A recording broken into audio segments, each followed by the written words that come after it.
صحابہ کی عظمت کے نعرے لگاؤ، عدوِ صحابہ کے سینے جلاؤ، صحابہ کی عظمت کے نعرے لگاؤ، عدوِ صحابہ کے سینے جلاؤ۔ ملی ہے رضا ان کو قرآن گواہ ہے، ملی ہے رضا ان کو قرآن گواہ ہے، نجوم ہدایت نبی نے کہا ہے، صحابہ کی فطرت سراپا وفا ہے، صحابہ کی رفعت کے پرچم اڑاؤ، عدوِ صحابہ کے سینے جلاؤ۔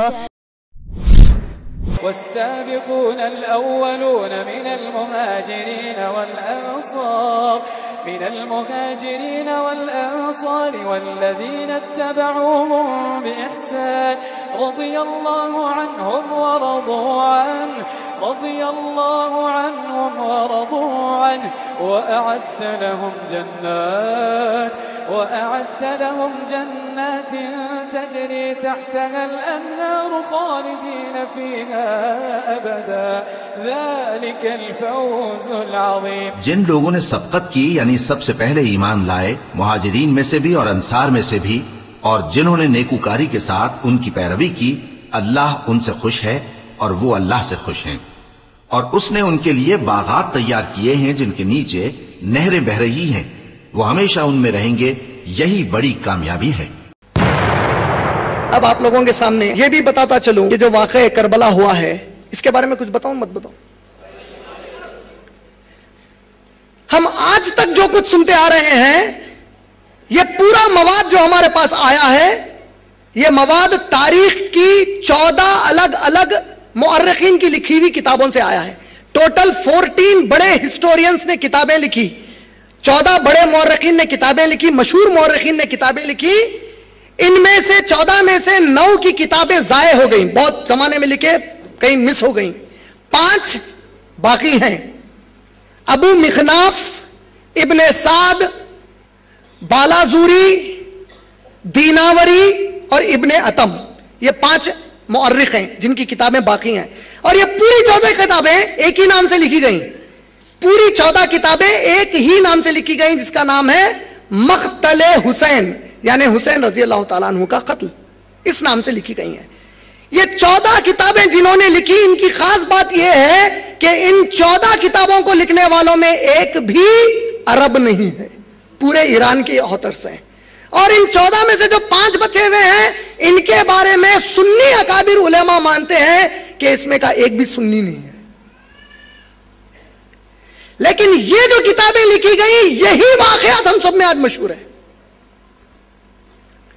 کربلا کے واقعے سے متعلق جو تفصیلات ہیں ہم مسلمان جانتے بھی نہیں ہیں اس کے بارے میں۔ کربلا کے واقعے کی تاریخ کی شروعات کہاں سے ہوئی؟ کربلا کا واقعہ تو ایک مسئلہ انجام کو پہنچا، اس کی شروعات کہیں اور ہوئی۔ سب سے پہلے تو میں بتا دوں کہ محمد صلی اللہ علیہ وسلم کا قبیلہ کیا تھا؟ کیا قبیلہ تھا؟ ابو بکر صدیق کس قبیلے کے تھے؟ عمر رضی اللہ تعالیٰ عنہ کس قبیلے کے تھے؟ ہاں عدی قریش کے تحت کا قبیلہ ہے، مین قبیلہ قریش ہے۔ قریش کے 12 چھوٹے قبیلے تھے، ان میں سے ہمارے نبی محمد صلی اللہ علیہ وسلم اور ہمارے علی رضی اللہ تعالیٰ عنہ کا تعلق بنو ہاشم سے تھا۔ ابو بکر صدیق رضی اللہ تعالیٰ عنہ کا تعلق بنو تیم سے تھا۔ عمر ابن خطاب رضی اللہ تعالیٰ عنہ کا تعلق بنو عدی سے تھا۔ عثمان رضی اللہ تعالیٰ عنہ اور ابو سفیان رضی اللہ تعالیٰ عنہ کا تعلق بنو امیہ سے تھا۔ لیکن بنو ہاشم، بنو عدی، بنو تیم اور بنو امیہ یہ پورے کے پورے قریش تھے۔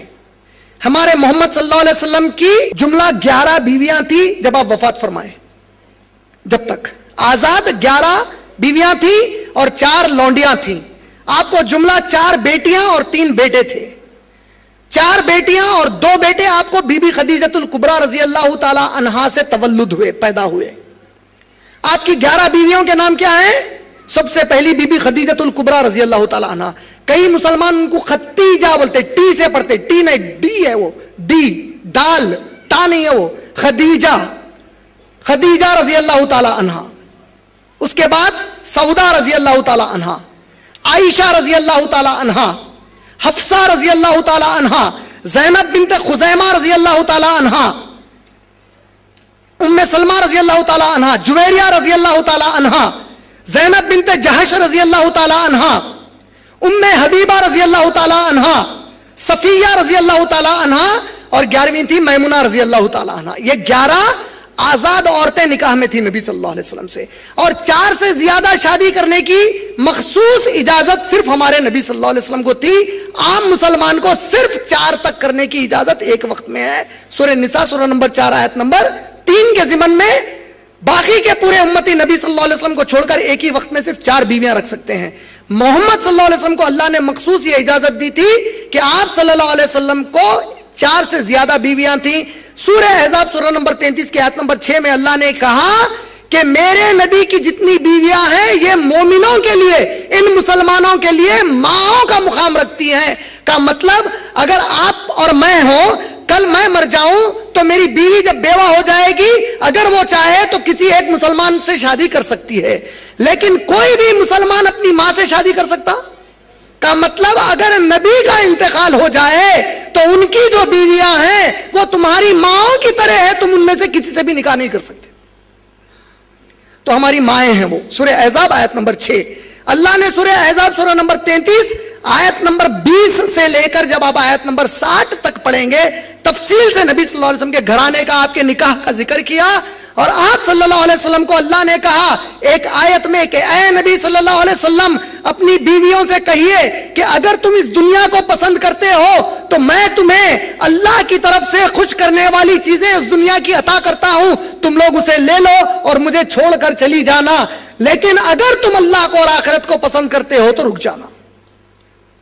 ارے کون کمبخت ہو سکتا ہے جو وقت کے رسول کو چھوڑ کر جائے؟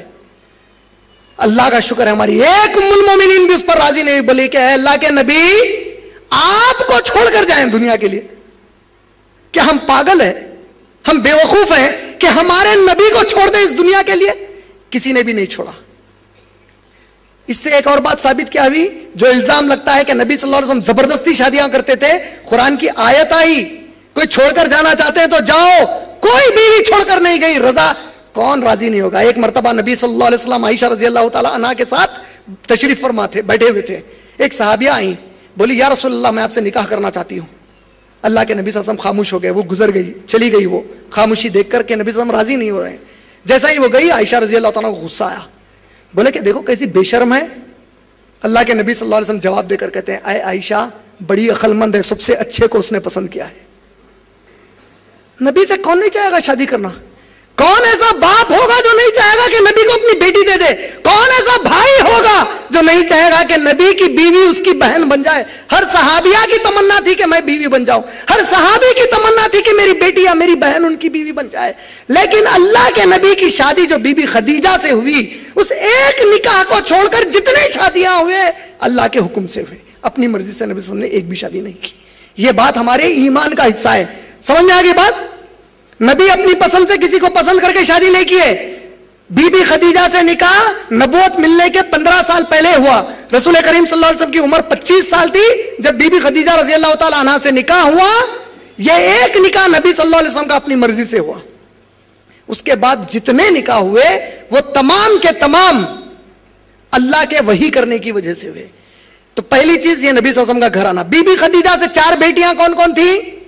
بی بی خدیجہ سے جو 4 بیٹیاں تھیں، بی بی رقیہ رضی اللہ تعالی عنہا، ام کلثوم رضی اللہ تعالی عنہا، زینب رضی اللہ تعالی عنہا، اور سب سے چھوٹی لخت جگر بی بی فاطمہ رضی اللہ تعالی عنہا۔ پنجے تنے پاک میں ہم صرف کس کا نام لیتے ہیں؟ پنجے تنے پاک میں علی رضی اللہ تعالیٰ عنہ کے ساتھ کس کا نام لیتے ہیں؟ کا مطلب باقی کی بیٹیاں ناپاک ہے؟ استغفر اللہ العظیم۔ نبی کی ہر بیٹی پاک ہے۔ سنی کا عقیدہ ہے کہ نہیں ہے؟ تو پاک پورے ہوئے کہ نہیں ہوئے؟ آپ کے 2 مرد بچے بی بی خدیجہ سے ہوئے، عبداللہ بن محمد، قاسم بن محمد، اور تیسرا جو لڑکا ہوا نبی صلی اللہ علیہ وسلم کی یہ 11 بیویوں کے علاوہ 4 لونڈیاں تھیں آپ کی، ایک تھی ریحانہ، ایک تھی جمیلہ، ایک تھی ماریا خبتہ رضی اللہ تعالی عنہ، اور چوتھی ایک عورت سے شادی ہوئی جو تاریخی اعتبار سے الرحیق المختوم یا دوسری ایسی معتبر کتابوں سے پتا چلتا ہے کہ شاید اس کا نام اسما تھا، لیکن صحابہ نے اکثر اس کا نام لینا پسند نہیں کیا، کیونکہ جب نبی صلی اللہ علیہ وسلم اس کے پاس گئے تو اس نے کہا میں آپ کو قریب آنے دینا پسند نہیں کرتی۔ اللہ کے نبی صلی اللہ علیہ وسلم نے اسے رخصت کر دیا، طلاق دے دیا اور اسے چھوڑ دیا۔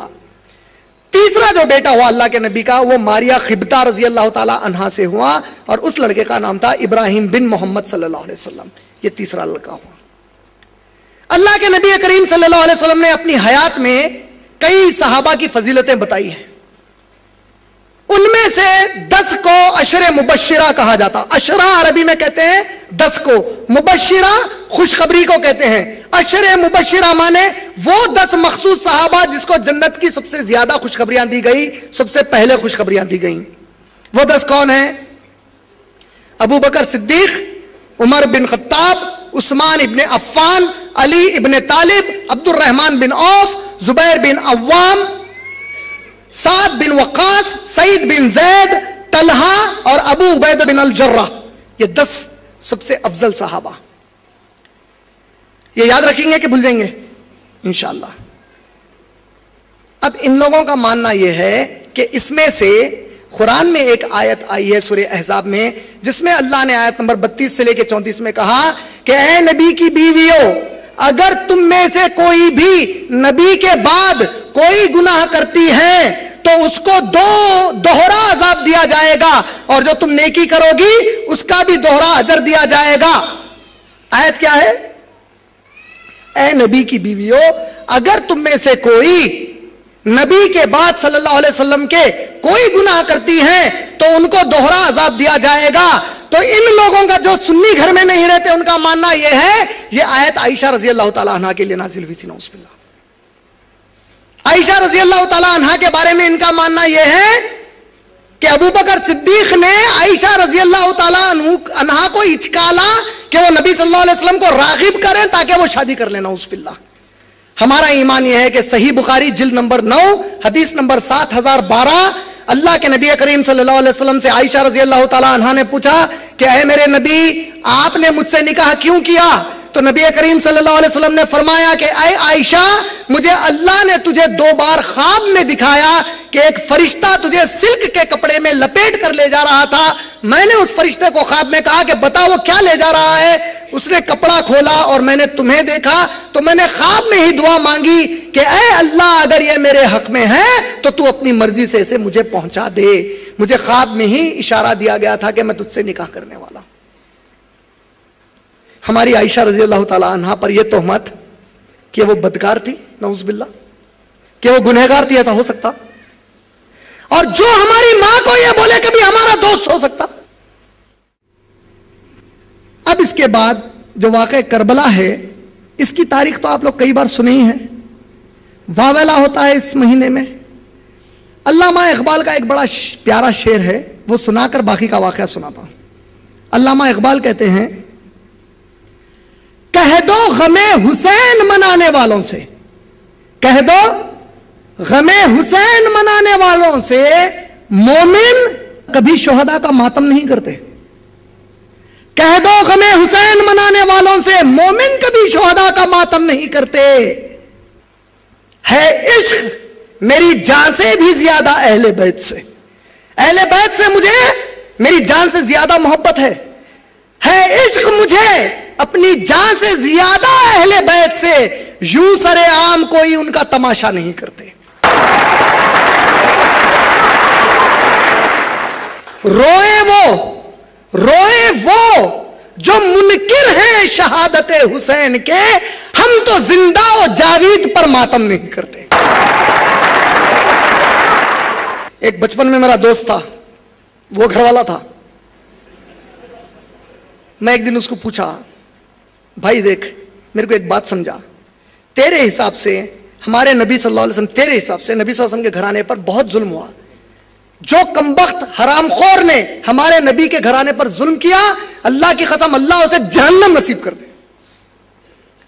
لیکن وہ ظلم کا جو تم لوگ تذکرہ کرتے، کیا تم لوگ محسوس نہیں کر رہے ہیں کہ اس کے ذریعے سے میرے نبی کے گھرانے کے خواتین کی عزت روڈ پر اچھال رہے ہیں تم لوگ؟ ارے ایسا کیسا ہوتا؟ میں بولا ایک میں مثال دینا چاہ رہا ہوں میرے بھائی تیرے کو. یہی کہہ رہے ہیں علامہ اقبال. کیا کہہ رہے ہیں؟ لیکن ہم سرے عام ان کا تماشا نہیں کرتے. میں بولا میرے بھائی برا مت مان، میں ایک چیز پوچھنا چاہ رہا ہوں، تیرے گھر میں کوئی کمبخت گھس گیا، آج کل انڈیا میں ریپ بہت ہو رہا نا، اب گھر میں گھس گیا، کوئی بھی نہیں ہے، خالی تیرے گھر کے عورتیں ہیں، اور کچھ بدکاری کر کے چلا گیا، تو اب اگلے سال وہ تاریخ کے اوپر تو گھر کے اوپر اسپیکر لگا کے ارے رے رے رے گھر کا دروازہ توڑ کے گھسا تھا، گھر میں کوئی بھی نہیں تھے رے، ارے گھر میں گھس کے ایسا کرا سنا تھا. ارے کمبخت میرے نبی کے گھرانے کے بارے میں تماشا کرتے پھر رہے، میرے نبی کے گھرانے کی عورتوں کو روڈ پر بیان کر رہے ہیں. نعوذ باللہ من ذالک. علامہ اقبال وہی کہہ رہے ہیں ہم سرے عام ان کا تماشا نہیں کرتے. میں اس کو بولا اللہ کرے کہ اللہ کسی مومن کو شہادت کی موت نہ دے. یہ کیا بات ہوئی؟ میں بولا نہیں بھائی شہادت کی موت نہیں چاہیے. یہ کیسی بات ہوئی؟ نہیں شہادت نہیں آنا بھائی، اللہ کسی بد نصیب کو بھی نصیب نہ کرے، میرے دشمن کو بھی شہادت نہ آئے. ارے کیسی بات کر رہا بھائی، شہادت بہت بڑی چیز ہے. میں بولا پھر ماتم کئی کو کر رہے؟ ارے شہادت اگر بہت بڑی چیز ہے تو ماتم کس بات کا ہے؟ اور اگر تم ماتم کرتے ہو تو غنیت الطالبین میں شیخ عبد القادر جیلانی رحمۃ اللہ علیہ صفحہ نمبر 459 پر کہتے ہیں کہ ماتم کرنا حرام ہے. اور آپ لوگ جب ماتم کرتے ہی ہو میرے بھائی تو شہادت سے تو جنت ملتی ہے. اگر ماتم اس بات کا غم ہے آپ کو کہ حسین رضی اللہ تعالیٰ عنہ کی جان گئی ہے، تو اس سے زیادہ غم ایک مسلمان کو اس بات کا ہے کہ نبی اب اس دنیا میں باقی نہیں رہے. عمر ابن خطاب کو بھی قتل کیا گیا، عثمان غنی کو بھی قتل کیا گیا، علی ابن طالب کو بھی ختم کیا گیا، اور یہ تینوں مقام اور مرتبے میں حسین رضی اللہ تعالیٰ عنہ سے بڑے تھے. سنیوں میں بھی ایک شعر عام ہو گیا، اسلام زندہ ہوتا ہے ہر کیا؟ کبھی اس شعر کا معنی غور کیا؟ اسلام زندہ ہوتا ہے ہر کربلا کے بعد. اور اللہ تعالیٰ آل عمران میں جنگ بدر کو، قرآن میں اللہ جنگ بدر کو یوم الفرقان کہہ رہے ہیں. یہ دن ایمان اور کفر کو فرق کرنے والا دن تھا بول رہے ہیں. اللہ کے نبی صلی اللہ علیہ وسلم بخاری میں دعا مانگ کر بتا رہے ہیں، صحیح بخاری میں روایت کہ اے اللہ اگر آج تو نے ہمیں کامیابی عطا نہیں کی، میرے رب میرے پروردگار، قیامت آنے تک اس زمین پر اللہ کہنے والا کوئی نہیں رہے گا. اس سے بڑی جنگ ہو گئی ہے. اللہ اکبر. کیا ہو گیا؟ آپ لوگ کبھی غور کریں اس کا معنی اسلام زندہ ہوتا ہے ہر کربلا کے بعد کا معنی کیا نکلا؟ کہ حسین رضی اللہ تعالی عنہ جب وہاں پر شہید کیے جا رہے تھے، ان پر ظلم عظیم ہو رہا تھا، ان کو کمبختے قتل کر رہے تھے، تو کیا ان کے زمانے میں دوسرے صحابہ بھی باحیات تھے کہ نہیں تھے؟ اتنی بڑی جنگ جس میں اسلام پہ بات آ گئی اور صحابہ گھروں میں بیٹھے ہیں. میرے بھائی تو تم مان لیے نا کہ یہ لوگ مرتد اور منافق ہیں کہ اسلام کی جنگ تھی اور پورے صحابہ اپنے گھروں کو چھپ کے بیٹھے تھے. نہیں سمجھے میری بات کو؟ اسلام کی عزت پہ بات آنے کے بعد کوئی صحابی اپنے گھر میں بیٹھ سکتے کبھی؟ اللہ کے نبی کریم صلی اللہ علیہ وسلم کے زمانے میں دشمنان اسلام نے حملہ کیا. اللہ کے نبی صلی اللہ علیہ وسلم نے رات میں اعلان پہنچایا، آواز لگا کر اعلان دیا گیا کہ اے صحابہ ایمان والو، جس حال میں ہو اپنے گھروں سے نکل آؤ کہ دشمن اسلام کا ہم پر حملہ کر رہا ہے.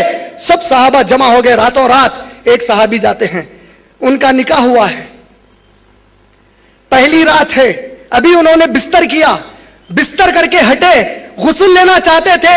ان کی اہلیہ کہتی ہیں اے میرے آقا کہیں ایسا نہ ہو جائے کہ نبی صلی اللہ علیہ وسلم اور ان کے ساتھی چلے جائیں اور آپ غسل کے بہانے پیچھے رہ جائیں، جائیے نبی کے ساتھ شریک ہو جائیے، اللہ مالک ہے. جذبے سے وہ صحابی گئے، شہید ہو گئے.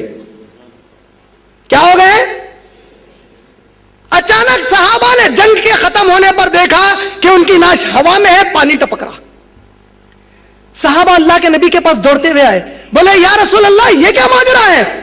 کہا کہ میرا صحابی اللہ کی محبت کے جذبے میں، دین کے یہ محبت کے جذبے میں میری محبت میں گھر سے نکل کر آ گیا تھا، وہ غسل کی حالت میں نہیں تھا، وہ شہید تھا، ناپاک حالت میں تھا، اس کے جذبے کو دیکھ کر اللہ نے آسمان سے فرشتوں کو بھیجا جو اس کی نعش کو غسل دے رہے ہیں۔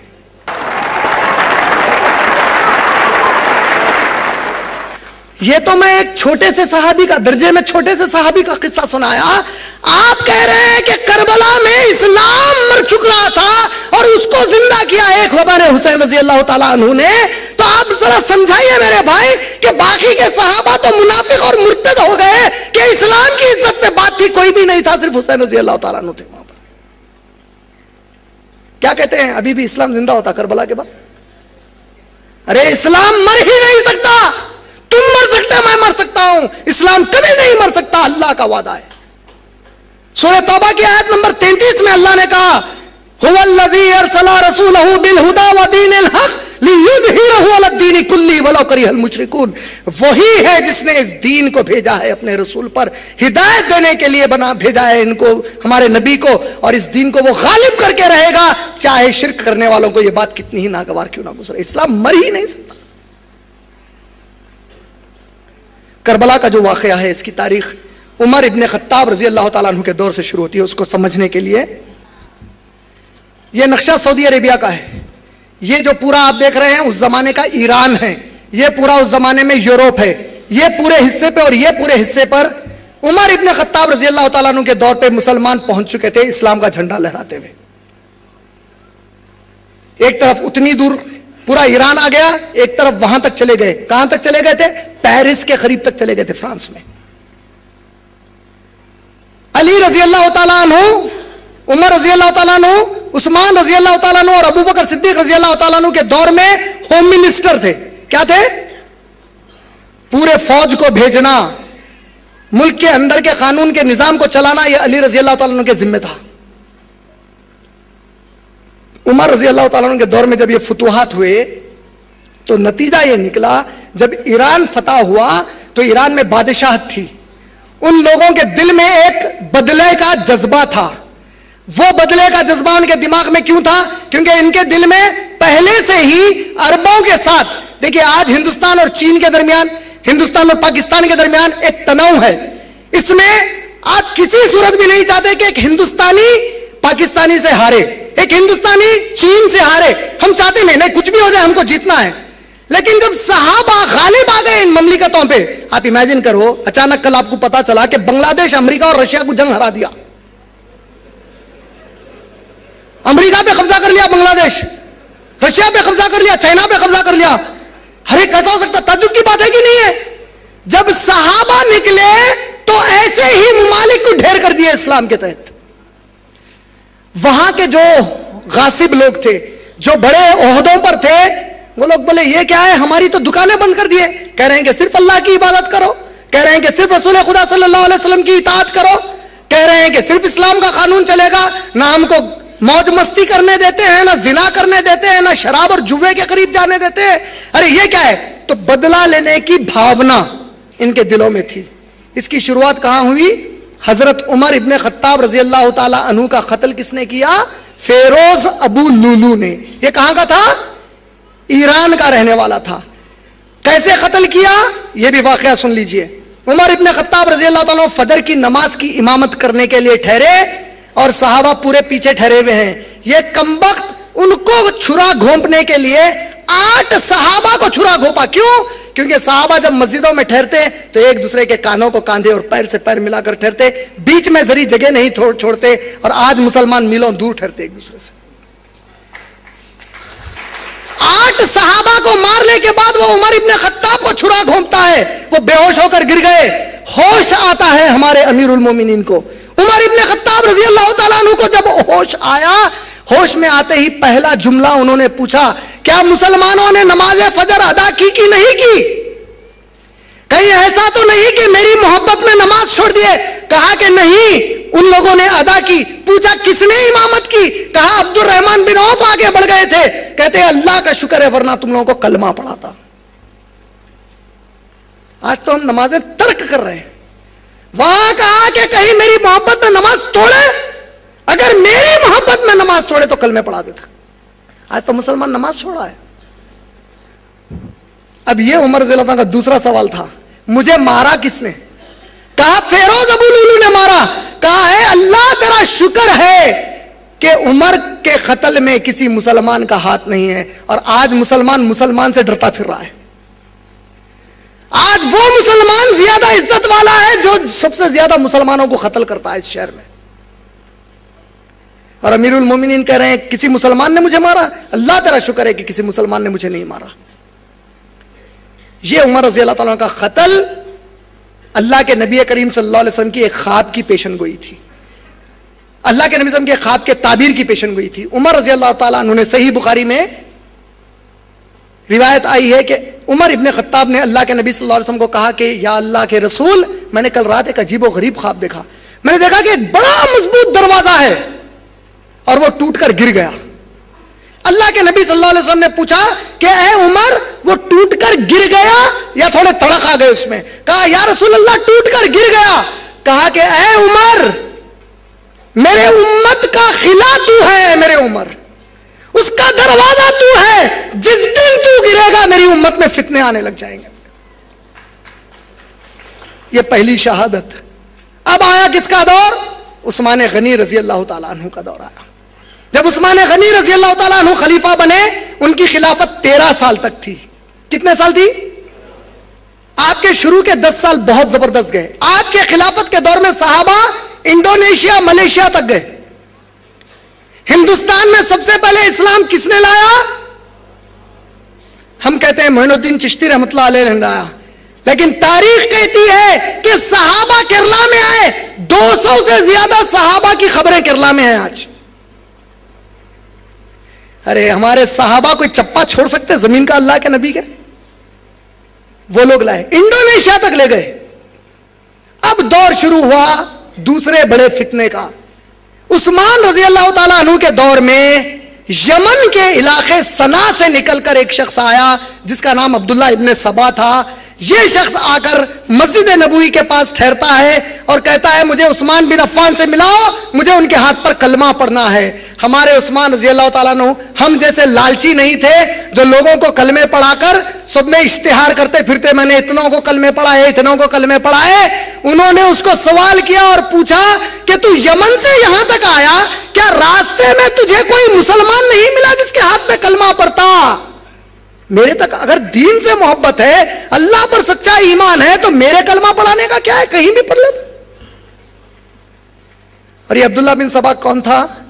یمن کے سنا کے ایک بہت بڑے یہودی عالم کا بیٹا تھا.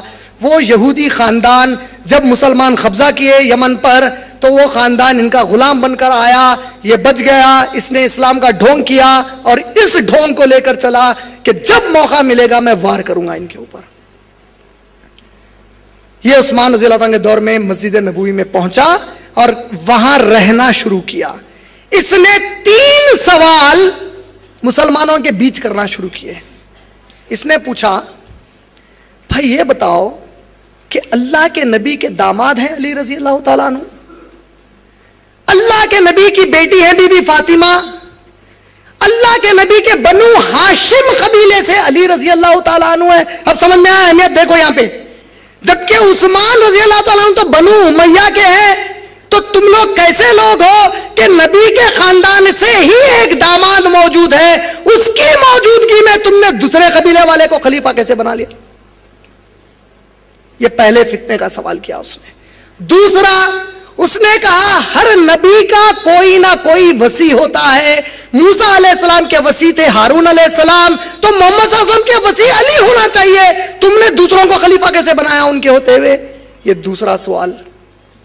تیسرا سوال اس نے کیا کہ اگر عیسیٰ علیہ السلام زمین پر واپس آ سکتے ہیں قیامت کے پہلے, تو کیا تمہارے اور ہمارے نبی ان سے غیر افضل ہے؟ اگر وہ واپس آ سکتے ہیں تو نبی بھی ہر وقت ہر جگہ موجود ہو سکتے ہیں. یہ تیسرا اس نے فتنہ ڈالا. جب یہ بات صحابہ میں عام ہوئی, اسے ایگزائل کیا, تڑی پار کیا. روڑیوں کو کرتے نا, تڑی پار کی, شہر بدر کرے اس کو, بولے نکل یہاں سے. وہ نکل کر کہاں گیا جانتے ہیں آپ لوگ؟ وہ وہاں سے نکل کر گیا مصر, ایجپٹ کو گیا. ایجپٹ میں جانے کے بعد اس نے سوچا کہ جو صحابہ والے مسلمان ہیں اور ان سے ملنے جلنے والے قریبی مسلمان ہیں یہ علم کے پکے ہیں کیونکہ صحابہ کی صحبت ہے ان کو. لیکن ایسے کئی مسلمان ہیں جو نو مسلم ہیں جو صرف اسلام لانے کے بعد محاذ پر جنگوں میں ہیں, ان کا علم اتنا پکا نہیں ہے. ان سے مل کر شروع کیا کہ کیا تم اسلام کو پھیلانے میں مصروف ہو؟ کب تک خالی باہر دیکھتے رہو گے؟ ذرا گھر کے اندر دیکھو. لوگوں نے کہا کیا ہوا؟ بولا میں مدینے سے ابھی آ رہا ہوں, میں دیکھتا ہوں کہ عثمان اہل بیت پر بڑا ظلم کر رہا ہے وہاں پہ. نعوذ باللہ, جھوٹ باندھا اس نے. آپ کی میری تو نبی صلی اللہ علیہ وسلم سے محبت ہے, اللہ کی قسم ہے, قربان ہے کروڑ, ہر سانس پر قربان ہے ہمارے نبی کے ہم. وہاں جو مسلم تھے بولے ہاں ہمارے نبی کے گھرانے پر ظلم ہو رہا. تو ایک جذبہ پیدا کیا پہلے بی بی فاطمہ اور علی رضی اللہ تعالیٰ عنہ کے لیے, اور عثمان رضی اللہ تعالیٰ عنہ کے خلاف اس نے ایک جذبہ پیدا کیا. یہ جذبے کو بھڑکانے لگا, وہی سوال ڈالنے لگا. عمر ابن العاص رضی اللہ تعالیٰ عنہ کو پتا چلا یہ کمبخت یہاں پہ یہ کر رہا ہے, اس کو وہاں سے شہر بدر کرے, لات مار کے نکالے. اب وہاں سے نکل کر یہ پہنچا کہاں پر؟ کوفہ. کوفہ پہ گیا. کوفہ کیا تھا اس زمانے میں آپ کو کیا بولا ابھی, علی رضی اللہ تعالیٰ عنہ کیا تھے تین خلفاء کے دور میں؟ کیا تھے بولا؟ ہوم منسٹر تھے. عمر رضی اللہ تعالیٰ عنہ کے دور میں جب مسلمان فرانس کے قریب تک گئے تو علی رضی اللہ تعالیٰ عنہ نے مشورہ دیا, کس کو؟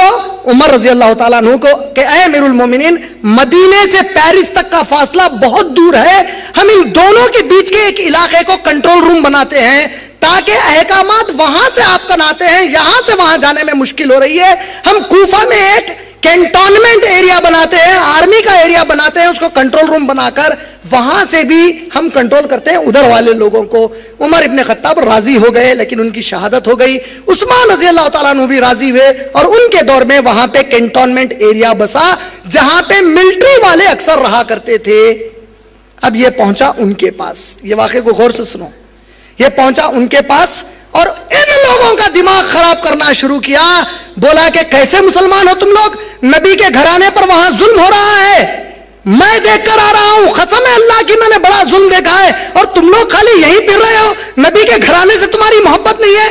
لفظیں ان کو بھڑکاتا گیا یہاں تک کہ ان فوجیوں میں سے ایک کثیر تعداد کو راضی کیا کہ چلو ہم مدینے کا حصار کرتے ہیں اور علی رضی اللہ تعالیٰ عنہ کو اپنا خلیفہ بنا لیتے ہیں. مدینہ پلٹ کر آیا. جب مدینہ آیا تو اس مکار نے بڑا صحیح مہینہ چنا, ذی الحجہ کا مہینہ اس نے چنا مدینہ واپس آنے کے لیے, کیونکہ اس کو معلوم تھا اگر حج کا مہینہ ہے تو کئی صحابہ حج کرنے چلے جائیں گے. آیا اور مدینے کا حصار کیا. تاریخی اعتبار سے آتا ہے جب مدینے میں آیا جمعے کا دن تھا, مسجد نبوی میں داخل ہوا.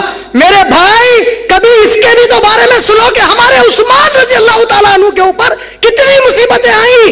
وہ عثمان ابن عفان رضی اللہ تعالیٰ عنہ جس کے بارے میں ہمارے رسول صلی اللہ علیہ وسلم نے بے شمار فضیلتیں بتائی ہیں, وہ خطبہ جمعہ دینے منبر پر چڑھے, یہ کمبخت منبر کے پاس جا کر ان کی داڑھی پکڑ کر نیچے کھینچتا ہے اور کہتا ہے تم خلیفہ بننے کے قابل نہیں, اترو نیچے اس منبر پہ سے. صحابہ مسجد میں اٹھ گئے, عثمان ابن عفان نے بٹھایا ان کو, کہا کہ ٹھیک ہے میں نیچے بیٹھتا ہوں, کیا کرنا چاہتا ہے؟ کہا کہ تم اب ہرگز خلیفہ نہیں رہو گے, علی خلیفہ ہیں ہمارے. لیکن علی رضی اللہ تعالیٰ عنہ اور حسن اور حسین رضی اللہ تعالیٰ عنہ حج کے لیے گئے ہوئے تھے. ہمارے عثمان رضی اللہ تعالیٰ عنہ کو گھر میں قید کیا گیا. محرم میں کتنے دن پانی بند کر دیا گیا حسین رضی اللہ تعالیٰ عنہ کے لیے؟ صرف کتنے دن؟ عثمان رضی اللہ تعالیٰ عنہ کو گھر میں قید کر کے اس کمبخت نے 3 مہینے تک کھانا اور پانی بند کر دیا. کبھی سنا آپ لوگوں نے اس کے بارے میں؟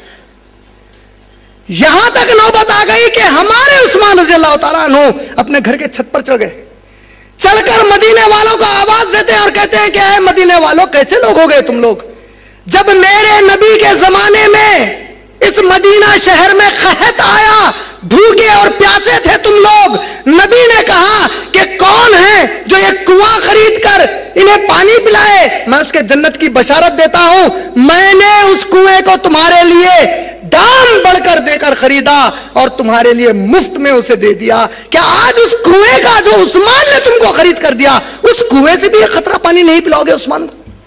اللہ اکبر.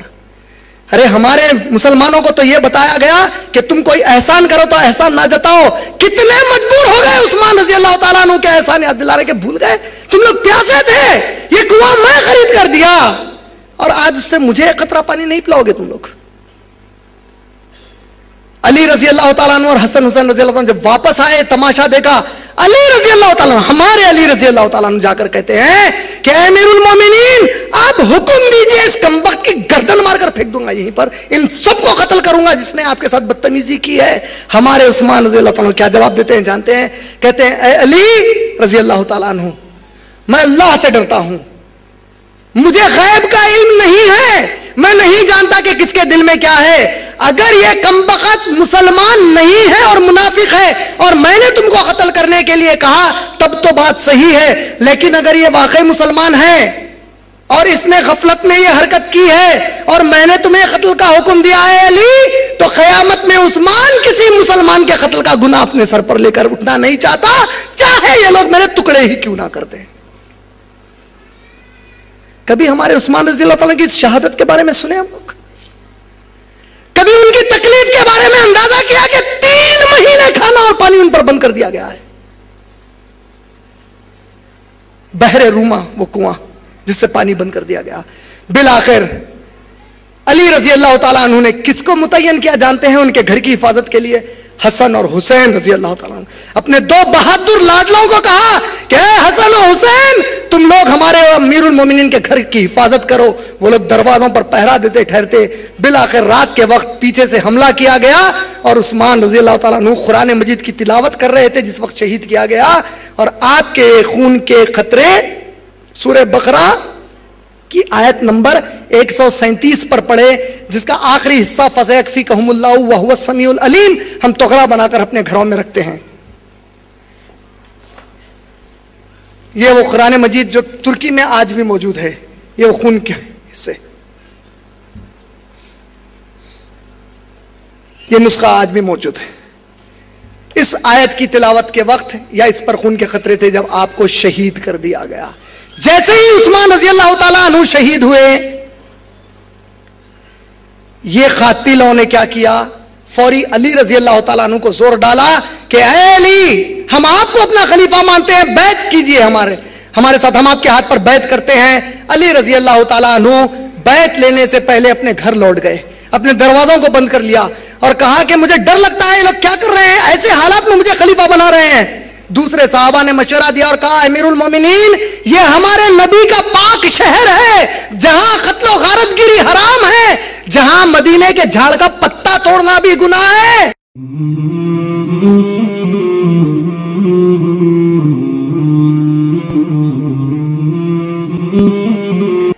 یہ وہ شہر ہے میرے نبی کے فضیلت کا کہ یہاں کے جھاڑ کا پتا بھی توڑنا گناہ ہے. اگر مسلمانوں کی یہاں قتل و غارت گری شروع ہوگی تو بڑا ہنگامہ ہوگا. امیر المومنین, وقت کی نزاکت کو سمجھ کر آپ خلیفہ بن جائیے. اللہ کی قسم ہمارے امیر المومنین علی رضی اللہ تعالیٰ عنہ کو حکومت کا کوئی شوق نہیں تھا. حالات کی نزاکت پر انہوں نے فوری ان لوگوں سے بیعت قبول کر لی. یہ جب بیعت قبول کرتے ہیں تو پتا چلا کہ معاویہ رضی اللہ تعالیٰ عنہ اس زمانے میں کوفہ کے گورنر ہیں. ان کو جب پتا چلا تو وہ فوری فوج لے کر وہاں سے آئے. بولے کہ یہ کیسے ہو سکتا ہے کہ علی رضی اللہ تعالیٰ عنہ بجائے قاتل عثمان کو سزا دینے کے ان کے ہاتھ پر بیعت کرا لیے. بولے کہ ان کو چھوڑ دیا, اور انہوں نے بیعت کی اتنی جلدی کیوں کی؟ جب وہ لوگ پہنچے تو اب دونوں میں بحث و تکرار کا مسئلہ شروع ہوا. معاویہ رضی اللہ تعالیٰ عنہ کے گروہ میں کون کون تھے آپ جانتے ہیں؟ عشر مبشرہ میں گرایا 10. بھائی آپ لوگوں نے جواب نہیں دیا تو چھوڑ دو. بولا ابو بکر صدیق, عمر, عثمان رضی اللہ تعالیٰ عنہ, یہ 3 کا تو قتل ہو گیا تھا. بچے کون تھے؟ علی رضی اللہ تعالیٰ عنہ. علی رضی اللہ تعالیٰ عنہ کے خلاف کون آئے ہیں؟ معاویہ رضی اللہ تعالیٰ عنہ. اور معاویہ رضی اللہ تعالیٰ عنہ کے ساتھ جو باقی کے عشر مبشرہ ہیں وہ پورے ادھر ہیں. ام المومنین عائشہ رضی اللہ تعالیٰ عنہ انہی کے ساتھ ہیں. یہ پورے ایک ہی بات کہہ رہے ہیں. یہ کہتے ہیں کہ اے علی ابن طالب, آپ خلیفہ بنتے ہیں, ہمیں کوئی اعتراض نہیں ہے, لیکن قاتل عثمان سے بدلہ تو لیجئے. یہ عثمان کون عثمان ہے؟ اللہ اکبر. قرآن مجید آپ لوگ سورہ فتح پڑھتے ہیں. سورہ فتح سنا ہے کہ نہیں سنا ہے؟ سورہ فتح میں ایک واقعہ آیا ہے جسے بیت الرضوان کہا گیا. بیت الرضوان کا معنی کیا ہے؟ پتا چلا کہ اللہ کے نبی کریم صلی اللہ علیہ وسلم فتح مکہ سے پہلے حج کا ارادہ کیے، عمرے کا ارادہ کیے، معاف کرنا، عمرے کا ارادہ کیے، اور آپ صلی اللہ علیہ وسلم اپنے صحابہ کو لے گئے ایک مقام پر، مکے سے پہلے رکے، اور عثمان غنی رضی اللہ تعالیٰ عنہ کو کہا کہ اے عثمان، یہ مکے کے لوگ تمہاری عزت کرتے ہیں، یہ جانتے ہیں کہ تم ایک اچھے نیک انسان ہو، کم سکون انسان ہو، تم ان کے پاس جاؤ اور ان کے سرداروں سے ملو اور ان سے کہو کہ ہمارے نبی اور ان کے صحابہ صرف طواف کرنا چاہتے ہیں، ہم مکے کو تم سے جنگ کرنے نہیں آئے ہیں، ہم کوئی ہتھیار نہیں لائے ہیں، جاؤ اور ان سے بات کرو، وہ راضی ہو جائیں تو ہم جائیں گے اور طواف کریں گے۔ عثمان رضی اللہ تعالیٰ عنہ یہ بات کرنے گئے، 3-4 دن میں واپس آنے کا اندیشہ تھا، دن بڑھ گئے، کچھ زیادہ ہی بڑھ گئے، اور منافقوں نے چاہا کہ نبی کو لڑائیں تاکہ نبی صلی اللہ علیہ وسلم اور صحابہ جو بغیر ہتھیار کے آئے ہیں، کفار ان پر حملہ کر کے ان کا جانی اور مالی نقصان کر دیں۔ ان لوگوں نے ایک افواہ اڑائی کہ عثمان رضی اللہ تعالیٰ عنہ کو ان لوگوں نے قتل کر دیا، جھوٹی بات کہی۔ کن لوگوں نے کہی؟ منافقوں نے، تاکہ نبی صلی اللہ علیہ وسلم کو نقصان پہنچائے۔ جیسا ہی یہ بات ہوئی، دیکھیے عثمان رضی اللہ عنہ کی فضیلت بتا رہا ہوں آپ لوگوں کو، میں عظمت بتا رہا ہوں ہمارے عثمان کی۔ اللہ کے نبی کریم صلی اللہ علیہ وسلم ایک جھاڑ کے نیچے چبوترے پر بیٹھ کر پورے صحابہ کو بلائے، ادھر آؤ صحابہ میرے، تال صحابہ بولے اے صحابہ، میرا عثمان سنا ہے کہ قتل ہو گیا ہے، اے صحابہ کیا تم اپنے رسول کا ساتھ دو گے میرے عثمان کے خون کا بدلہ لینے کے لیے؟ پورے صحابہ نے نبی صلی اللہ علیہ وسلم کے ہاتھ پر بیعت کی، کہا یا رسول اللہ، ہمارے ماں باپ، ہماری جان، ہمارا مال سب آپ پر سے قربان، یا رسول اللہ آپ حکم کیجئے، ہم ہر طریقے سے آپ کے ساتھ ہیں، ہمارے ساتھی عثمان رضی اللہ تعالیٰ عنہ کے خون کے بدلے کے لیے۔ جیسا ہی یہ بیعت صحابہ نے نبی کے ہاتھ پر رکھ کر کی، اللہ اکبر، عثمان رضی اللہ عنہ کی فضیلت کا اندازہ کرو۔ قرآن کی سورہ فتح کی اللہ نے آیت نازل کی، کہا کہ اے نبی، صحابہ کے ہاتھ پر آپ کا ہاتھ اور آپ کے ہاتھ پر اللہ کا ہاتھ، اللہ بڑا خوش ہوا آپ لوگوں کی محبت کو دیکھ کر آپس کی، اللہ آپ لوگوں کو آزما رہا تھا کہ تم آپس میں کتنے محبت کرتے ہو ایک دوسرے سے۔ معاویہ رضی اللہ تعالیٰ عنہ وغیرہ کہتے ہیں کہ ایسے عثمان کے قتل کا بدلہ لیے بغیر کیسے علی رضی اللہ تعالیٰ عنہ آپ نے بیعت قبول کر لی؟ گرما گرمی پیدا ہو گئی، بات یہ طے پائی اس وقت کہ ٹھیک ہے ایک کام کرتے ہیں کہ علی رضی اللہ تعالیٰ عنہ کی طرف سے ابن عباس رضی اللہ تعالیٰ عنہ، ابن عباس کون ہے؟ عبداللہ ابن عباس، اللہ کے نبی کریم صلی اللہ علیہ وسلم کے سگے چچیرے بھائی ہیں، چاچا کے بیٹے، عباس رضی اللہ تعالیٰ عنہ کے بیٹے ہیں۔ عبداللہ ابن عباس رضی اللہ تعالیٰ عنہ علی رضی اللہ تعالیٰ عنہ کی طرف سے آئیں گے، اور معاویہ رضی اللہ تعالیٰ عنہ کی طرف سے موسیٰ اشعری رضی اللہ تعالیٰ عنہ آئیں گے، کیونکہ صحابہ ان دونوں کی بڑی عزت کرتے تھے۔ وجہ، اللہ کے نبی صلی اللہ علیہ وسلم نے ایک مرتبہ دعا کی اللہ سے کہ اے اللہ، میرے اس ابن عباس کو قرآن کی تفسیر کا علم دے دے۔ قرآن کی سب سے پہلی تفسیر عبداللہ ابن عباس رضی اللہ تعالیٰ عنہ نے کی، ان کے لیے یہ دعا۔ اور موسیٰ اشعری رضی اللہ تعالیٰ عنہ ان صحابہ میں سے ہیں کہ وقت کے نبی صلی اللہ علیہ وسلم کو کبھی گھر کے اندر کے کچھ باتیں مشورے میں کرنا ہوتا، کچھ راز اپنے دوستوں میں بیان کرنا ہوتا، تو وہ موسیٰ اشعری کو پکڑ کر اللہ کے رسول اپنے راز بتا دیتے۔ عظیم صحابی، دونوں طرف سے یہ طے پایا کہ دیکھو معاویہ بھی گرم مزاج ہیں، علی رضی اللہ تعالیٰ عنہ بھی گرم مزاج ہیں، یہ دونوں بھی حق پرست ہیں، اگر یہ دونوں ایک دوسرے کے سامنے آئیں گے اور اللہ نہ خواستہ کچھ ہو جائے گا تو اچھا نہیں ہوگا، اس سے بہتر ہے کہ ہم ابن عباس کو یہاں سے لاتے ہیں اور ہمارے موسیٰ اشعری کو یہاں سے لاتے ہیں، یہ دونوں جو بھی فیصلہ کریں گے اس کو علی اور معاویہ رضی اللہ تعالیٰ عنہ مان لیں گے۔ یہ طے پایا، سمجھے کہ نہیں سمجھے بھائی؟ جواب دو بھائی۔ جب یہ طے پایا، اب خوارجی نکلے یہاں پر یہ بول کر کہ قرآن کے حکم کو چھوڑ کر آپ امیر المومنین ہوتے ہوئے کیسا دو انسانوں کے حکم کو مانیں گے، لہذا آپ نے قرآن کے حکم کو چھوڑ دیا، آپ آج سے امیر الکافرین ہیں۔ یہ ہے خوارج کی شروعات۔ بولے ابن عباس کون؟ بولے موسیٰ اشعری کون؟ آپ قرآن کو رکھ کر ان کا فیصلہ مانیں گے، اے علی تو پھر آپ امیر المومنین ہی کہاں ہوئے؟ کمبخت ہے، علی رضی اللہ تعالیٰ کے خلاف ٹھہر گئے، نعوذ باللہ۔ یہ ایک تاریخ بتا دیا ان کی۔ اب یہ جو فیصلے کا وقت تھا، یہ طے پایا کہ دیکھو آدھ رات گزر جانے دو, کل فجر کی نماز میں مسجد نبوی میں بیٹھیں گے اور یہ دو معتبر صحابہ ابن عباس اور موسیٰ اشعری رضی اللہ تعالیٰ عنہ بات کریں گے, جو بھی نتیجہ نکلے گا اس کو علی رضی اللہ تعالیٰ عنہ اور معاویہ رضی اللہ تعالیٰ عنہ مان لیں گے. رات ہوتے ہی عبداللہ بن سبا, اس کا دماغ چلا مکاری کا, بولا اماں کل اگر صبح یہ لوگ ملے اور بعد میں علی اور معاویہ مل لیے تو اب ہم تو پورے گئے کام سے, نہیں سمجھے, پورا فساد کرایا تھا. اگر مل لیے تو مسئلہ ہے. علی رضی اللہ تعالیٰ عنہ اس کو کچھ بھی کیوں نہیں کر رہے مدینے میں؟ ہمارے علی اس سے ڈرے نہیں تھے رضی اللہ تعالیٰ عنہ. وہ لوگ نہیں چاہتے تھے کہ مدینے کے پاک شہر میں قتل و غارت گری ہو, رکے ہوئے تھے. علی رضی اللہ تعالیٰ عنہ خود چاہتے ہیں کہ معاویہ کو سمجھاؤں تاکہ ان بدماشوں کو سزا دی جائے, لیکن وہاں غلط فہمی پڑ گئی کہ بھئی بیعت کیوں کیا. رات میں عبداللہ بن سبا نے پلاننگ کی اور اپنے گروہ میں دو لشکر بنائے. کہا ایک لشکر حملہ کرے گا علی رضی اللہ تعالیٰ عنہ کے علاقے میں خیموں پر, دوسرا کرے گا معاویہ رضی اللہ تعالیٰ عنہ کے خیمے پر. جو معاویہ کے خیمے پر حملہ کرے گا رضی اللہ تعالیٰ عنہ کے آواز لگائے گا کہ علی حق پر ہیں, علی حق پر ہیں, اور جو ادھر حملہ کرے گا آواز لگائے گا معاویہ حق پر ہیں, معاویہ حق پر ہیں. یہ رات میں حملہ ہوا, دونوں طرف غلط فہمی پھیلی اور جنگ جمل پیش آ گئی.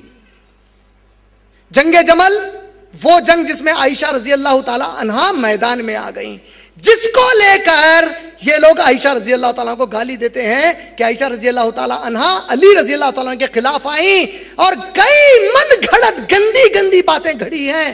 جبکہ ہمارے سنی عالم کہتے ہیں جب ہماری ماں میدان میں آئیں, جذبے میں آئیں, تو علی رضی اللہ تعالیٰ عنہ فوری دوڑتے ہوئے گئے, کیونکہ وہ تو علی کی بھی ماں ہے, ام المومنین ہے علی کے لیے رضی اللہ تعالیٰ عنہ کے لیے. دوڑتے ہوئے جا کر کہتے ہیں یا امی, اے میری ماں, کیا آپ قرآن کا حکم بھول گئیں کہ نبی کے بعد آپ لوگوں کو گھر کے باہر نہیں نکلنا تھا؟ ہمارے سنی علماء تاریخ لا کر کہتے ہیں کہ ام المومنین دعا دیتی ہیں, اے علی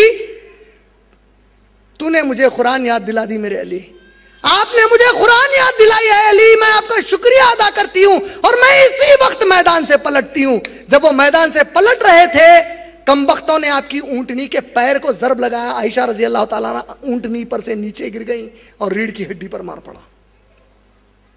جنگ اور پکڑ لی.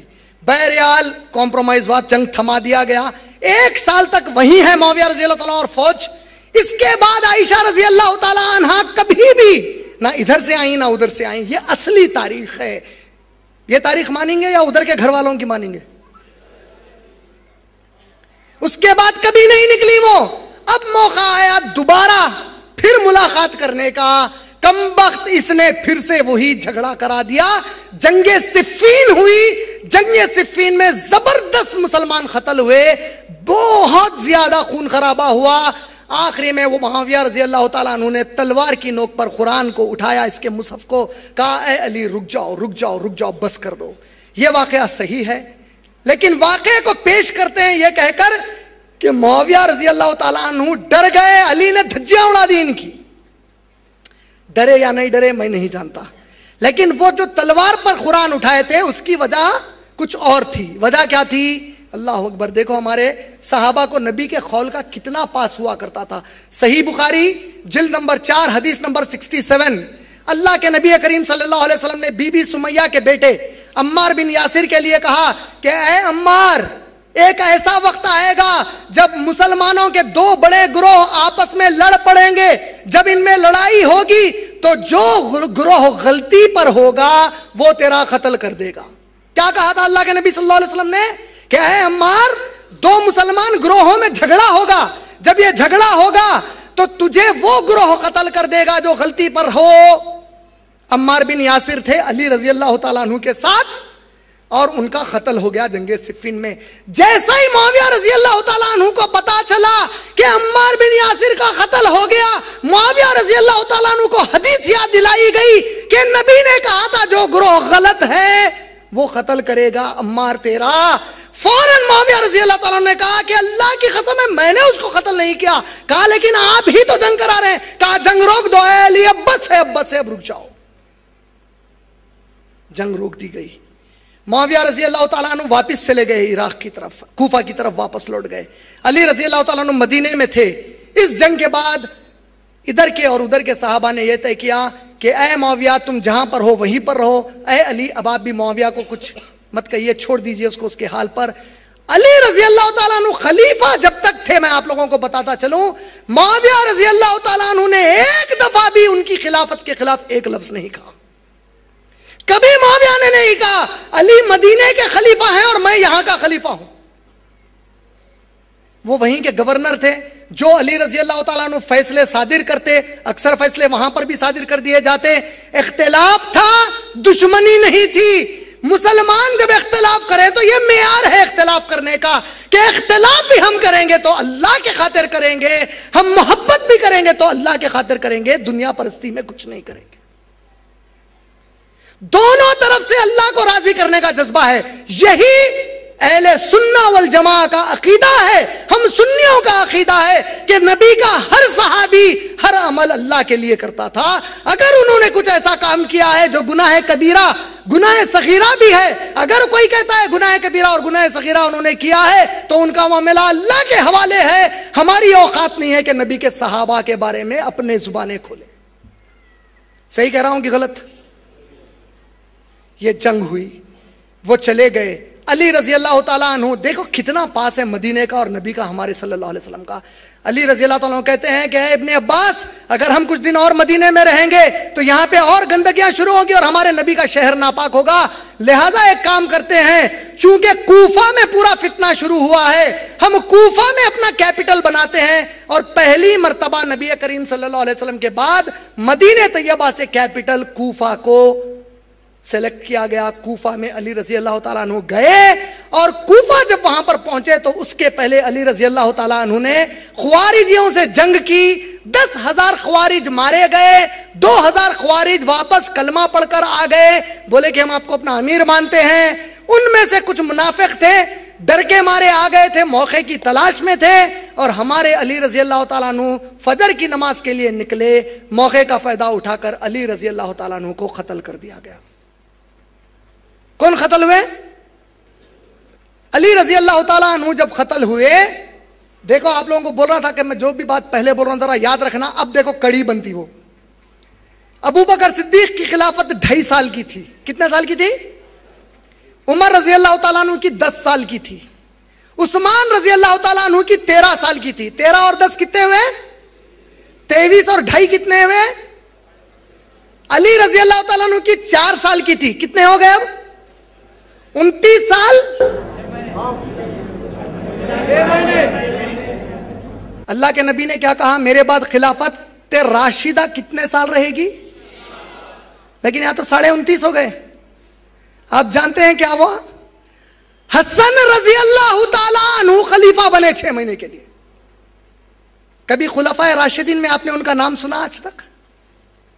کتنے خلیفہ ہیں راشدین؟ صرف 4، ابو بکر، عمر، عثمان اور علی رضی اللہ تعالیٰ عنہ مجمعین. آپ جانتے ہیں حسن رضی اللہ تعالیٰ عنہ کا نام کیوں نہیں آتا؟ کیونکہ ادھر کے گھر والے بھلا دیے ان کا نام ہم کو.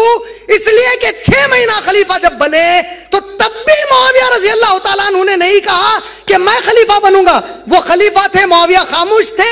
6 مہینے گزرنے کے بعد ہمارے حسن رضی اللہ تعالیٰ عنہ نے اپنے خود کے نانا ہمارے رسول کریم صلی اللہ علیہ وسلم کی ایک پیشن گوئی کو پوری کیا. صحیح بخاری جلد نمبر 5 حدیث نمبر 87. بخاری جلد نمبر 5 حدیث نمبر 87. اللہ کے نبی کریم صلی اللہ علیہ وسلم نے فرمایا میرا حسن وہ ہے جو 2 مسلمان گروہ جب لڑیں گے تو ان کے درمیان معاہدے کا کام کرے گا، ان کے درمیان امن کا کام کرے گا. 6 مہینے کی خلافت کے بعد حسن رضی اللہ تعالیٰ عنہ خود سے جا کر معاویہ رضی اللہ تعالیٰ عنہ کے ہاتھ پر بیعت کر کے کہتے ہیں کہ اے معاویہ میں اپنی بیعت آپ کو دیتا ہوں، آج سے آپ ہمارے خلیفہ ہیں. نہیں سمجھے؟ یہ 6 مہینے ملائے تو 30 سال ہوئے. اللہ کے نبی کی کوئی بات جھوٹ ہو سکتی؟ کوئی غلط ہو سکتی؟ اللہ کی قسم میرا باپ کا باپ ہونا جھوٹ ہو سکتا، میری نبی کا قول جھوٹ نہیں ہو سکتا. نبی نے کہا 30 سال، لیکن ہمارے لیے حسن رضی اللہ تعالیٰ عنہ کی خلافت بھلائی گئی کیونکہ اگر ان کی خلافت کو مان لیا جائے تو انہوں نے معاویہ رضی اللہ تعالیٰ عنہ کے ہاتھ پر بیعت خود کی. تو تم جب اب معاویہ رضی اللہ تعالیٰ عنہ کو غلط کہو گے تو ہم پلٹ کر پوچھیں گے کیا بھائی حسین رضی اللہ تعالیٰ عنہ کے بڑے بھائی نے بیعت کی تھی وہ غلط تھی کیا؟ معاویہ رضی اللہ تعالیٰ عنہ خلیفہ بنے 19 سال کے لیے. کتنے سال کے لیے؟ 19 سے 20 سال کے لیے وہ خلیفہ بنے. جب وہ خلیفہ بنے تو انہوں نے کبھی بھی کوئی فوج مدینے کو نہیں بھیجی یہ کہنے کے لیے کہ جاؤ اور حسین کو زبردستی کرو کہ وہ بھی خلافت کو میری قبول کریں. انہوں نے کبھی بھی ایسا نہیں کیا. اور 20 سال تک معاویہ رضی اللہ تعالیٰ کی خلافت میں ہمارے حسین رضی اللہ تعالیٰ عنہ نے بھی کبھی نہیں کہا کہ مجھے خلیفہ بننا ہے. اختلاف کا معیار دیکھ رہے ہیں لیکن پیش کیسا کیا گیا پورا. انہوں نے وہاں جبر نہیں کیا, انہوں نے یہاں جبر نہیں کیا. معاویہ رضی اللہ تعالیٰ عنہ جب گزر گئے تو یزید بن معاویہ رضی اللہ تعالیٰ عنہ خلیفہ بنائے گئے. کون بنائے گئے؟ میں یزید کو رضی اللہ تعالیٰ عنہ نہیں بولا, یزید بن معاویہ رضی اللہ تعالیٰ عنہ خلیفہ بنائے گئے.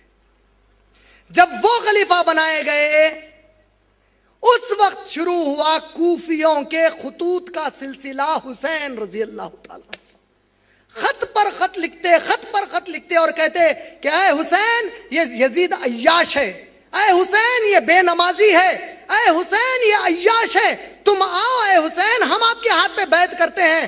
لگ بھگ 60,000 خط لکھے گئے. حسین رضی اللہ تعالیٰ عنہ جب پہلے شروع میں خط آنے لگے چھوڑ دینے لگے, بعد میں چونکہ آتے ہی جاتے ہیں اب توجہ دینے لگے. جب توجہ دینی شروع کی تو ان کوفیوں کی خواہش تھی کہ نبی صلی اللہ علیہ وسلم کے پورے گھرانے کو ختم کریں, کیونکہ کوفیوں کے پیچھے دماغ کس کا تھا؟ یہودیوں کا تھا. بدلے کی تڑپ تھی کہ اچھا ہمارے پہ قبضہ کیے, ہم کو مدینے سے باہر کیے. اللہ کے نبی صلی اللہ علیہ وسلم دیکھو ہمارے نبی صلی اللہ علیہ وسلم کیا کیے. مدینے کے حدود میں یہودی بھی پہلے رہتے تھے, ان لوگوں نے ایک صحابیہ کے ساتھ چھیڑ چھاڑ کی. کیا کی ان لوگوں نے؟ پورے یہودیوں کو مدینے کے باہر کر دیا. آج تو مسلمان خود اپنی بہنوں کو چھیڑتا ہے. نبی نے یہودیوں کو مدینے کے باہر کر دیا صرف بچیوں کو چھیڑنے کی وجہ سے. ان کے دماغ میں بیٹھ گیا کہ اچھا ہم کو باہر کیا, اب دیکھو ہم تمہارے خاندان سے کیسا بدلہ لیتے. خطوط لکھنا شروع کیے. حسین رضی اللہ تعالیٰ عنہ نے سوچا کہ اتنے خط آئے ہیں اور یزید بن معاویہ رضی اللہ تعالیٰ عنہ اگر یہ ظالم ہے, عیاش ہے, تو یقیناً جب اتنے لوگ میرے ہاتھ پر بیعت کرنا چاہ رہے ہیں تو مجھے ضرور جانا چاہیے. آپ نے جانے کا ارادہ کیا. آپ مکۃ المکرمہ سے نکلتے ہیں ارادے سے جانے کے. عبداللہ ابن عباس رضی اللہ تعالیٰ عنہ ہمارے نبی صلی اللہ علیہ وسلم کے چچا زاد بھائی آ کر روکتے ہیں, کہتے ہیں میرے حسین آپ عمر میں مجھ سے چھوٹے ہو, آپ نبی کے لاڈلے نواسے ہو, آپ میرے بھائی علی کے بیٹے ہو, میں آپ کا چچا ہوں رشتے میں. اے میرے حسین, اے میرے حسین میرے بچے, آپ کوفیوں کے بارے میں نہیں جانتے. یہ کوفی وہ ہیں جنہوں نے ہم سے ہمارے عثمان کو کھینچا رضی اللہ تعالیٰ عنہ. یہ کوفی وہ ہیں جنہوں نے آپ کے والد علی رضی اللہ تعالیٰ عنہ کو قتل کر دیا ہے. یہ کچھ ضرور سازش کر کے آپ کو بلا رہے ہیں, مت جاؤ میرے بچے. حسین رضی اللہ تعالیٰ عنہ کہتے ہیں کہ نہیں مجھے جانا ضروری ہے کیونکہ اتنے خطوط آئے ہیں. لیکن جانے کے پہلے انہوں نے ارادہ کیا کہ مسلم رحمت اللہ علیہ آپ کے ساتھ ایک اہل ایمان تابعی تھے, مسلم رحمت اللہ علیہ, ان سے کہا کہ جاؤ اور کوفیوں کے حال اور ان کے واقعات کو دیکھو اور دیکھو کہ کیا حقیقت میں سنجیدہ ہیں.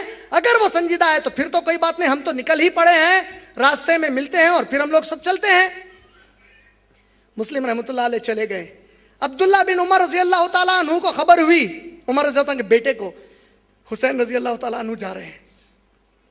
عبداللہ بن عمر رضی اللہ تعالیٰ عنہ کو خبر ہوئی کہ وہ مدینہ چھوڑ کر نکل چکے ہیں, 3 دن ہو گیا ہے. عبداللہ بن عمر اپنے گھوڑے کو دوڑاتے ہوئے تڑپ کر جاتے ہیں کہ حسین رضی اللہ تعالیٰ عنہ کو روک لیں گے. راستے میں ملاقات کرتے ہیں, کہتے ہیں یا حسین, اے میرے حسین رضی اللہ تعالیٰ عنہ مت جاؤ. اے حسین آپ اس نانا کے نواسے ہو کہ جب جبرائیل علیہ السلام آپ کے نانا کے پاس آئے اور کہا کہ اے اللہ کے رسول, پاک پروردگار فرماتا ہے کہ آپ اس دنیا کو چھوڑ کر وہاں آنا چاہتے ہیں یا اس دنیا میں رہنا چاہتے ہیں, آپ کی مرضی پر چھوڑ دیا گیا ہے. تو آپ کے نانا نے اس دنیا سے بہتر آخرت کو سمجھا, آپ اس نانا کے نواسے ہو, جو ہوتا ہے اسے چھوڑو, آپ اس کی فکر میں لگے رہو. حسین رضی اللہ تعالیٰ نے کہا کہ نہیں عبداللہ بن عمر مجھے جانا ہے. اللہ کے نبی صلی اللہ علیہ وسلم نے کے بعد حسین رضی اللہ کے اس واقعے کے اوپر حسین رضی اللہ کوچ کرنے کے ارادے میں تھے, اپنے پورے اہل خانہ کو لے کر گئے. جب وہ پہنچ رہے تھے راستے میں خبر ملی کہ کوفیوں نے مسلم رحمت اللہ علیہ کا قتل کر دیا. آپ نے ارادہ فوراً پلٹنے کا کیا. مسلم رحمت اللہ علیہ کے صاحبزادے آپ کے ساتھ تھے. حسین رضی اللہ عنہ کہتے ہیں کہ یا حسین میرے باپ کا خون کا بدلہ لیجیے اب آپ, کیونکہ آپ نے بھیجا تھا وہ قتل ہوئے ہیں, اب آپ ان کے خون کا بدلہ لیجیے. حسین رضی اللہ تعالیٰ عنہ اب آن دا ہارنس آف اے ڈیلیما تھے کہ جاؤں یا واپس ہو جاؤں. لیکن ہمارے حسین رضی اللہ تعالیٰ عنہ ہمارے نبی کے نواسے ہیں, وہ کیسے گوارا کرتے کہ ان کی وجہ سے کوئی مر جائے اور وہ ڈر کر واپس ہو جائے. انہوں نے کہا کہ اب جو ہوتا ہے ہوتا, میرے مقدر میں جو ہے وہی ہوگا, اب میں جاؤں گا ادھر ہی. جب وہ وہاں پہنچنے لگے تو کوفہ کے علاقے کا گورنر عبداللہ بن زیاد نے عمر ابن سعد کو اپنے کمانڈر کو آرمی کے دے کر کہا کہ جاؤ اور حسین اور پورے گھر والوں کو قتل کر دو. عمر ابن سعد کہتے ہیں کیا بات کر رہے ہیں, پاگل ہو گئے کیا؟ نبی کے نواسے ہیں وہ لوگ. کہتا ہے کہ میرا حکم مانے گا کہ نہیں مانے گا. بہرحال اس نے جبر کی اور یہ کمبخت آیا وہاں پہ. حسین رضی اللہ تعالیٰ عنہ اور ان کے اہل خانہ کو گھیرا ان لوگوں نے, اور بالآخر حسین رضی اللہ تعالیٰ عنہ کو اللہ نے مقدر میں ان کی شہادت نصیب کی تھی, وہ شہید کر دیے گئے. لیکن شہادت کے پہلے حسین رضی اللہ تعالیٰ عنہ اس عمر ابن سعد کو 3 پیشکش کرتے ہیں. 3 پیشکش کیا؟ کہا کہ اے عمر ابن سعد دیکھ, میں لڑائی کی نیت سے نہیں آیا ہوں, مجھے یہ خطوط بھیجے گئے, میں ان خطوں کو لے کر آیا ہوں. اگر تم لوگ سمجھتے ہو کہ یہ سب جھوٹ ہے تو ٹھیک ہے, مجھے 3 میں سے کوئی ایک چیز کرنے دو. یا تو مجھے کوئی ایسے علاقے کی طرف بھیجو جہاں پر مسلمان فوج اللہ کے لیے جنگ کر رہی ہے, میں ان کے ساتھ شامل ہو جاؤں گا. یا مجھے مدینہ واپس ہونے دو, یا مجھے یزید کے پاس لے جاؤ. عبداللہ ابن زیاد تینوں بھی کام ہونے نہیں دیا, ان کا قتل کیا گیا.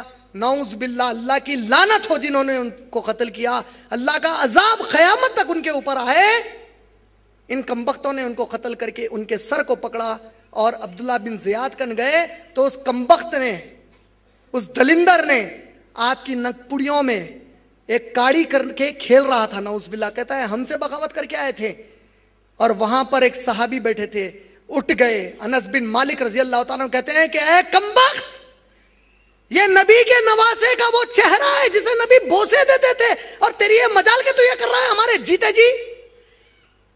اور اس ذلیل انسان نے اس کو ترک کیا. ترک کر کے کچھ وقت نہیں گزرا تھا, اللہ نے اپنا عذاب بتایا.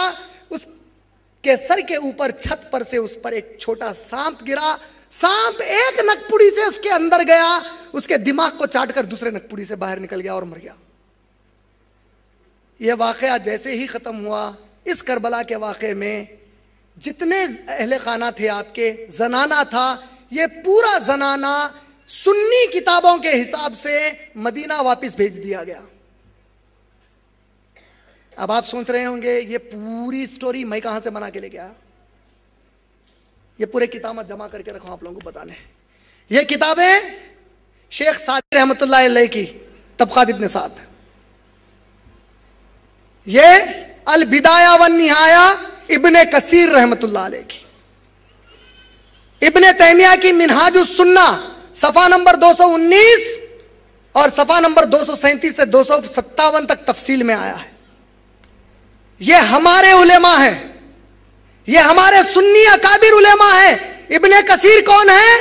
جن کی کتاب سے ہم لوگ تفسیر ابن کثیر پڑھتے ہیں قرآن کی, جسے ہر سنی, چاہے وہ بریلوی ہو, دیوبندی ہو, تبلیغی ہو, جماعت اسلامی کے ہوں, اہل سنہ والجماع کے ہوں, یا اہل الحدیث ہوں, متفق طور پر سب سے اچھی تفسیر ابن کثیر کو مانتے ہیں. یہ پورے واقعات میں نے ان کتابوں سے سنا ہے. ابن تیمیہ کون ہے؟ ابن کثیر کے استاد ہیں, ابن قیم کے استاد ہیں, ابن اسیر کے استاد ہیں, 100 اکابر علماء کے استاد. کیسے استاد؟ جب منگول پوری مسلمانوں کو جلا کر عراق میں راکھ کر رہے تھے تو ابن تیمیہ اکیلے, کیسے ہمارے علماء تھے دیکھو, کیسے علماء تھے، اللہ اکبر. چنگیز خان کی فوج اور اس کے بچوں کی فوج حملہ کری عراق پر، 20 لاکھ مسلمانوں کا قتل ہوا. تاریخ کی کتابیں کیا کہتی ہیں؟ گھوڑے جب چلتے عراق کی گلیوں میں تو کس حد تک حالت ہو گئی تھی، مسلمان آپس میں لڑ کر ایمان میں کمزور ہو گئے. نتیجہ کیا نکلا؟ جنگلی قوم ان کے اوپر وارد ہوئی اور گھوڑے چلتے تو مسلمانوں کے خون کا کیچڑ ہوتا وہاں پر. ایک چنگیزی کسی مسلمان کو راستے میں ملتا تو کہتا ٹھہر میں ابھی گھر سے تلوار لاتا ہوں. اتنا ڈر گیا تھا مسلمان کہ اس کے تلوار لانے تک ٹھہرا رہتا، وہ آ کے اسے قتل کر کے جاتا. آپ لوگ سوچ رہے ہوں گے کہ ایسا ہو بھی سکتا کیا؟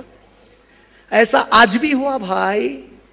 حال میں ہندو نیوز پیپر میں ایک رپورٹ آئی، کشمیر میں بعض بدبخت ایک گاؤں میں گھس گئے، مسلمان مردوں کو گھر سے نکالا. آج کل کی بات نہیں ہے، تقریباً 10-12 سال پرانی بات ہے. نکال کر کہا باہر ٹھہرو، اندر گھس کے ریپ کیے، باہر نکل کے صبح کے وقت آئے، ہلنا نہیں یہاں سے، گھر میں نہیں جانا جب تک ہم نہیں آئے. گئے اور اپنے دوسرے دوستوں کو لائے، تک مسلمان ہاتھ بن کے وہیں بیٹھے ہوئے. یہ میرے گھر کی رپورٹ نہیں ہے، ہندو نیوز پیپر کی رپورٹ. جب تم آپس میں لڑتے، اللہ نے قرآن میں کہا ہے، سورہ انفال آیت نمبر 20، اے لوگوں جو ایمان لائے ہو اللہ اور رسول کی اطاعت کرنے والے بن جاؤ اور آپس میں جھگڑے نہ کرو. اگر تم آپس میں جھگڑے کرو گے اللہ تمہاری ہوا اکھاڑ کر پھینک دے گا. اللہ نے سزا دی ہم کو. اور اس واقعے کے بعد ہم کو جو سبق ملے یہی ملے کہ ہمارے سامنے ابھی تک ایک واقعہ تھا، اب یہ ایک واقعہ آپ کے سامنے آیا ہے. اب آپ کے اختیار میں ہے، آپ ہمارے ان اکابر علماء کو مانیں یا ان کو رد کریں. آپ اور اللہ بہتر جاننے والا ہے.